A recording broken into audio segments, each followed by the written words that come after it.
Praise the lord. హల్లెలూయా. దేవుని కృపను బట్టి మీరందరూ క్షేమంగా ఉన్నారని అనుకుంటూ ఉన్నాను.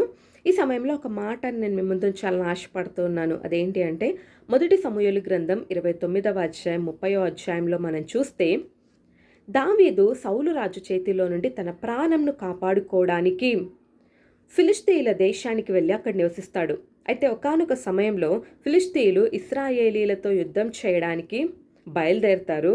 ఆ బయలుదేరే సమయంలో ఫిలిష్తీయుల రాజైన ఆకీషు దావీదును పిలిపించి యుద్ధంలో తమతో కూడా సహాయము చేయాలి అని కోరినప్పుడు దావీదు ఒప్పుకొని యుద్ధానికి బయలుదేరతారు. అయితే ఫిలిష్తీయుల సర్దారులు ఆకీషు వద్దకు వచ్చి ఏమంటారు అంటే, ఒకవేళ దావీదు అతని జనులు యుద్ధము జరుగుతున్న సమయంలో మనకు వ్యతిరేకమై వాళ్ళు ఇశ్రాయేలీల పక్షముగా చేరి మనకు వ్యతిరేకంగా యుద్ధము చేస్తారేమో, కాబట్టి దావీదు అతని జనులందరూ ఎంత మాత్రం యుద్ధానికి రాకూడదు అని చెప్పినప్పుడు, మరి ఆకీషు రాజు దావీదును అతని జనులందరినీ తిరిగి వెనక్కి పంపించేస్తాడండి.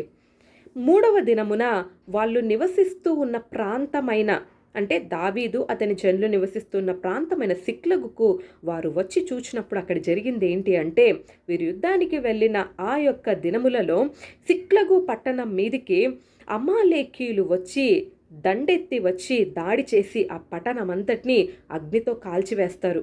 అంతేకాకుండా ఆ పట్టణంలో ఉన్న జనులందరినీ చెరగా తీసుకొని పోతారండి. ఎప్పుడైతే దావీదు అతని జనులు ఆ యొక్క పట్టణం అగ్ని చేత కాల్చివేయబడి ఉండడము, తమ భార్య బిడ్డలు ఎవ్వరూ లేకపోవడం, అందరూ చెరలోనికి వెళ్ళడం చూచినప్పుడు ఇక వారు శక్తి లేకపోవునంతగా వారు ఏడ్చారు అని రాయబడి ఉంటుంది మొదటి సమూయేలు గ్రంథం 30వ అధ్యాయం 4వ వచనంలో. అంత మాత్రమే కాకుండా ఇప్పుడు దావీదు యొక్క పరిస్థితి ఎలా ఉంది అంటే, భార్య బిడ్డలు చెరలోనికి వెళ్ళారు. చుట్టూ ఉన్న మనుషులు కూడా దావీదును చంపాలని ఆలోచిస్తున్నారండి. చూడండి 6వ వచనం. దావీదు మిక్కిలి దుఃఖపడెను, మరియు తమ తమ కుమారులను బట్టి కుమార్తెలను బట్టి జనులకందరికి ప్రాణం విసిగినందున రాళ్ళు రువ్వి దావీదును చంపుదము రండని వారు చెప్పుకొనగా. ఈ యొక్క పరిస్థితి దావీదు జీవితంలో ఎంతో ఒక భయంకరమైన పరిస్థితి, ఎంతో ఒక క్లిష్టమైన పరిస్థితి. అప్పటి వరకు తనతో పాటే ఉన్నారు, అప్పటి వరకు తనతో సహకారంగానే ఉన్నారు, యుద్ధానికి తనతో కూడా వచ్చారు. అప్పటి వరకు సహకరించిన వాళ్ళే ఇప్పుడు సిక్లగు పట్టణం మీదికి శత్రువులు వచ్చి దాడి చేశారు అనడంలో దావీదు తప్పేం లేదు. కానీ చుట్టూ ఉన్న వాళ్ళు ఏం చేశారండి, దావీదునే రాళ్ళు రువ్వి చంపడానికి ప్రయత్నించారు. ఇది చాలా ఒక క్లిష్టమైన పరిస్థితి. అప్పటి వరకు దావీదు ఎదుర్కొన్న పరిస్థితుల అన్నిటికంటే ఇది చాలా ఒక భయంకరమైన పరిస్థితి. చూడండి, సౌలు రాజు తప్పు చేసినప్పుడు దేవుడు సౌలును ఎందుకని రాజుగా నియమించానా అని సౌలు రాజు విషయంలో పశ్చాత్తాపపడిన సమయంలో దేవుడు ఏం చేస్తాడు అంటే, దావీదును సమూయేలు ద్వారా రాజుగా పట్టాభిషేకం చేయడం జరుగుతుంది. 2వ సమూయేలు గ్రంథం 1వ అధ్యాయం 2వ అధ్యాయంలలో మరి దావీదు ఇశ్రాయేలీల మీద పట్టాభిషేకం చేయబడి రాజుగా నియమించబడతాడు. మొదటి సమూయేలు గ్రంథం 31వ అధ్యాయంలో సౌలు రాజు మరణించడం జరుగుతుంది. అంటే సౌలు రాజు మరణించడానికి ముందు దావీదు ఎదుర్కొంటూ ఉన్న పరిస్థితి ఇది. అంటే సౌలు రాజు మరణించాడంటే ఇంకా వెంటనే దావీదు రాజుగా చేయబడతాడు కదా. అంటే దావీదు పట్ల దేవుని చిత్తం ఏదైతే ఉందో, దావీదుకు ఏదైతే వాగ్దానం చేయబడిందో దాని యొక్క నెరవేర్పులోనికి దావీదు అడుగు పెడతాడు. కానీ ఈ యొక్క పరీక్ష ఎప్పుడు వచ్చింది చూడండి, ఇంకెప్పుడైతే ఇంకా నెక్స్ట్ సౌలు మరణిస్తాడు, దావీదు సింహాసనం అధిష్టం చేయాలి. ఆ యొక్క సింహాసనానికి వెళ్ళే ముందు దావీదు ఎదుర్కొంటున్న చివరి పరీక్ష ఇది. అందుకే తను వెళ్ళిన పరీక్షలన్నిటికంటే ఇది చాలా ఒక భయంకరమైన పరీక్ష. ఎప్పటి వరకు లేని ఒక నింద దావీదు ఎదుర్కొంటూ ఉన్నాడు. అందుకోసమనే దావీదును చంపాలి అని చుట్టూ ఉన్న మనుషులే ప్రయత్నం చేస్తూ ఉన్నారండి. నిజమే, మన జీవితంలో కూడా మనం చూస్తే మనము మన వాగ్దానము లేకుంటే దేవుని పట్ల దేవుడు మనకి ఏదైతే తన ప్రణాళిక కలిగి ఉన్నాడో ఆ ప్రణాళిక నెరవేరే దినములలోనికి మనము దగ్గర అయ్యే కొద్దీ, ఆ నిర్ణయ కాలంలోనికి అడుగు పెట్టడానికి సమయం దగ్గర పడే కొద్దీ మనము వెళ్తూ ఉన్న యుద్ధం అనేది, మన పరిస్థితులు అనేది చాలా ఒక పీక్స్లోనికి వెళ్ళిపోతాయండి.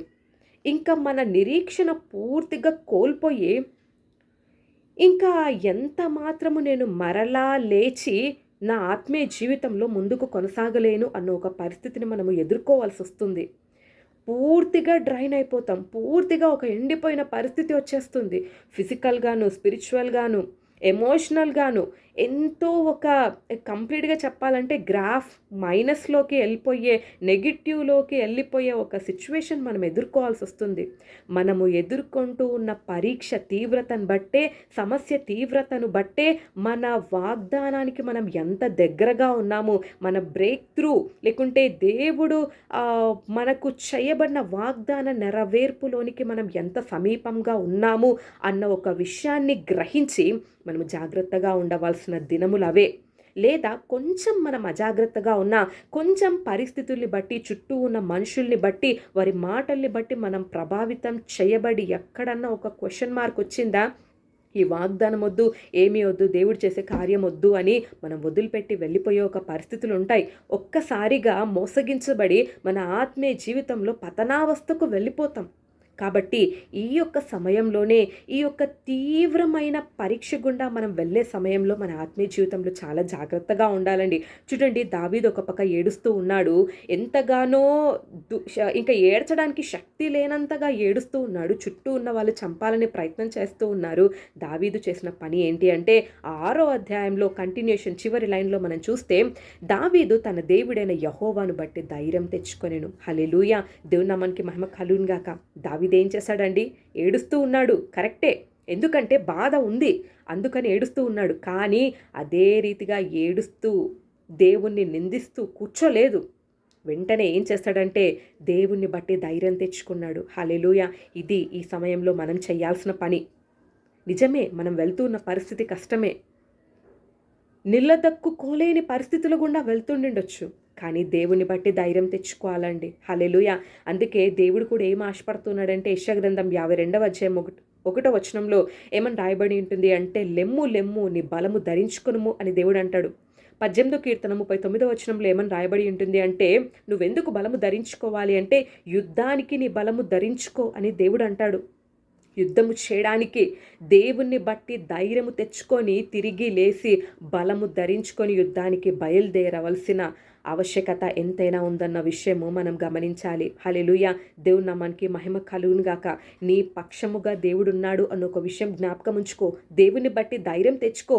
దేవుడిచ్చిన వాగ్దానాలు నీకున్నాయి. ఆయన ఎన్నోసార్లు నీతో కళ్ళ ద్వారా, దర్శనాల ద్వారా ఆయన నీతో మాట్లాడాడు. ఎంతోమంది దైవ సేవకుల ద్వారా నీకు తన యొక్క మాటను, అంటే నువ్వు ఇటువంటి ఒక శోధనను ఎదుర్కొంటావు అని దేవునికి ముందే తెలిసి ఎంతోమంది దైవజనుల ద్వారా నీకు ఒక వర్డ్ ముందుగానే దేవుడు రిలీజ్ చేసి ఉంచాడు. దేవుడు నీతో మాట్లాడున్నాడు. ఈ పరిస్థితులలో నేను నీతో ఉంటానని ఆయన ఎన్నో వాగ్దానాలు ఇచ్చాడు. ఆ వాగ్దానాలన్నిటినీ ఈ సమయంలో నువ్వు జ్ఞాపకం చేసుకో. దేవుడు ఎటువంటి దర్శనాలు నీకు అనుగ్రహించాడు, ఏ కళల ద్వారా దేవుడు నిన్ను బలపరిచాడు, ఏ దైవజనుల ద్వారా ఆయన నీతో మాట్లాడాడు, లేకుంటే నేరుగా తన వాక్కును ఏ రీతిగా నీకు వినిపించాడు, వాటన్నిటిని జ్ఞాపకము చేసుకొని ఈ పరిస్థితిలో నువ్వు నిలబడాల్సిన అవసరం ఎంతైనా ఉందండి. హల్లెలూయా! ఎప్పుడైతే దావీదు ధైర్యము తెచ్చుకొని నిలబడి యుద్ధము చేయడానికి బయలుదేరాడో, తెలీదు తన భార్య బిడ్డల్ని ఎక్కడికి చెర తీసుకొని పోయారో తెలీదు, కానీ దేవుడు సహాయం చేస్తానన్నాడు కాబట్టే బయలుదేరాడు. బయలుదేరక ముందు దేవుని సన్నిధిలో ప్రార్థన చేసి ఒక మాట పొందుకున్నాడు. ఏమని అంటే చూడండి, 8వ వచనం, నేను ఈ దండును తరిమిన ఎడల దాన్ని కలుసుకొందునా అని యెహోవా యొద్ద దావీదు విచారణ చేయగా, యెహోవా తరుము, నిశ్చయముగా నీవు వారిని కలుసుకొని తప్పక నీ వారందరినీ దక్కించుకొందువని సెలవిచ్చెను. దేవుని దగ్గర నుండి మాట తీసుకున్నాడు. నువ్వు కలుసుకుంటావు, నీ వారిని నువ్వు దక్కించుకుంటావు, ఏది పోగొట్టుకున్నావు అన్న మాట తీసుకున్నాడు. ఆ మాటని పట్టుకొని బయలుదేరాడు. దావీదు యొక్క విశ్వాసాన్ని దేవుడు ఘనపరచాడు. ఏ రీతిగా అంటే తనకు సహాయము చేయడానికి ఆ శత్రువులలోనే ఒక శత్రువుని దేవుడు ఉంచాడండి. హల్లెలూయా!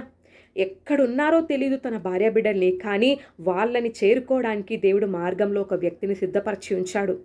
ఆ వ్యక్తి అంట వాళ్ళ దగ్గరికి దావీదును చేర్చాడంట. నువ్వు ఎప్పుడైతే బయలుదేరి ఒక అడుగు ముందుకేస్తావో నీ మార్గంలో నీకు సహాయము చేయడానికి ఆల్రెడీ దేవుడు డెస్టినీ హెల్పర్స్ని, నీకు ఆశ్చర్యంగా సహాయము చేసే సహాయకుల్ని దేవుడు నీ కోసం సిద్ధపరిచి ఉంచాడు. హల్లెలూయా! దేవుని నామానికి మహిమ కలుగును గాక.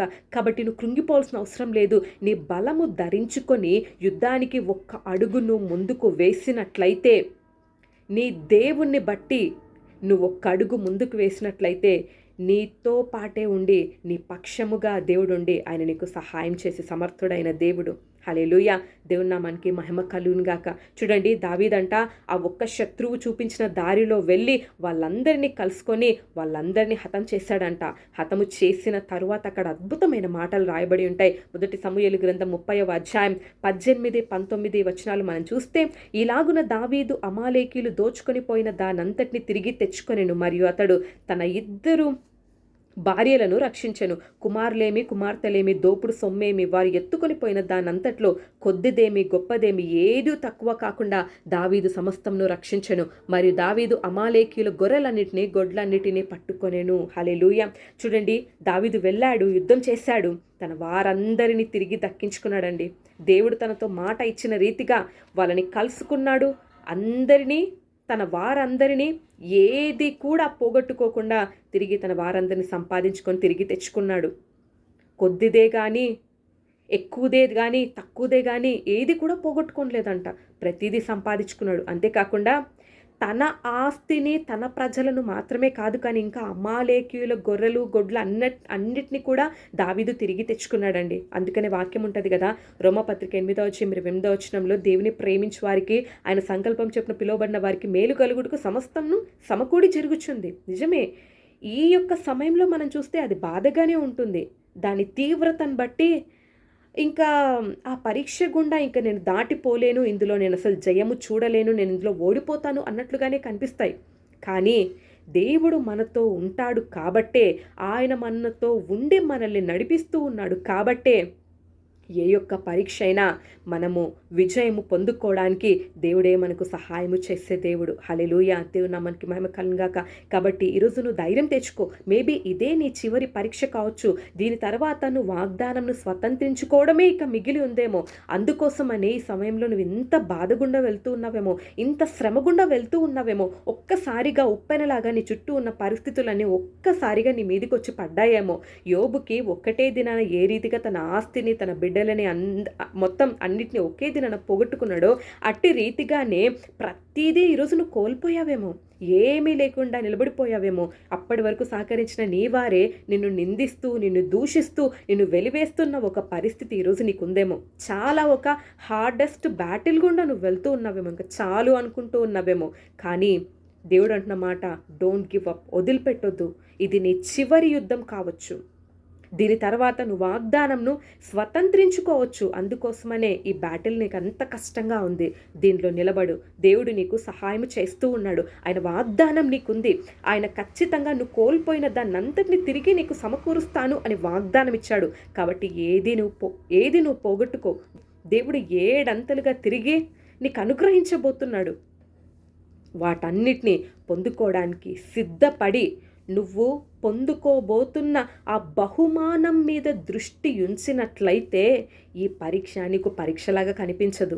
నువ్వు పొందుకొనబోతున్న ఆ స్వాస్థ్యం మీద నీ కన్ను దృష్టి ఉంచినట్లయితే దేవుడు నిన్ను నడిపించే విధానంలో నువ్వెంత మాత్రం సనుగుకోవు, గొనుగుకోవు. దేవుణ్ణి ఇబ్బంది పెట్టవు, కానీ దేవునితో కలిసి సహకరించే వ్యక్తిగా నువ్వు ఉంటావు. కాబట్టి ఈరోజు నేను మీతో ఏం చెప్పాలి అని అనుకుంటూ ఉన్నానంటే, నువ్వు వెళ్తూ ఉన్న ఈ చివరి యుద్ధం కావచ్చు, ఇక మరికొద్ది జర్నీలో నువ్వు వాగ్దానాన్ని స్వతంత్రించుకోవచ్చు. ఇది నీకు చివరి బ్యాటిల్ ఏమో. ఈ బ్యాటిల్లో నువ్వెంత మాత్రము ఇక చాలు అని అనకుండా, దేవుడు నీకు ఇచ్చిన వాగ్దానంను గట్టిగా పట్టుకొని, దేవుని నుండి మాటను పొందుకొని, ఆ వాగ్దానం మీద నిలబడి దేవునికి సహకరించినట్లయితే దేవుడు నీ కోసము సహాయకుల్ని సిద్ధపరిచి ఉంచాడు. ఆ సహాయకులే నీకు మార్గమును, నువ్వు పోగొట్టుకున్నది సంపాదించుకోవడానికి మార్గము వాళ్ళ ద్వారానే దేవుడు నీకు చూపించగలడు. హల్లెలూయా. దేవుని నామానికి మహిమ కలుగుగాక. నిజమే, 23వ కీర్తనలో రాయబడినట్లు గాఢాంధకారపు ఒక లోయ అనుభవంగానే ఉండొచ్చు, కానీ ఆ గాఢాంధకారపు లోయ అనుభవం ఎప్పుడూ గాఢాంధకారంగానే ఉండదు. ఎప్పుడైతే నీతి సూర్యుడు నీ జీవితం పైన ఉదయిస్తాడో, ఖచ్చితంగా ఆయన వెలుగు నీ జీవితం మీద ప్రకాశిస్తే ఆ గాఢాంధకారపు లోయని దేవుడు ఒక మధురమైన వెలుగు కలిగిన అనుభవంగా దేవుడు మారుస్తాడండి.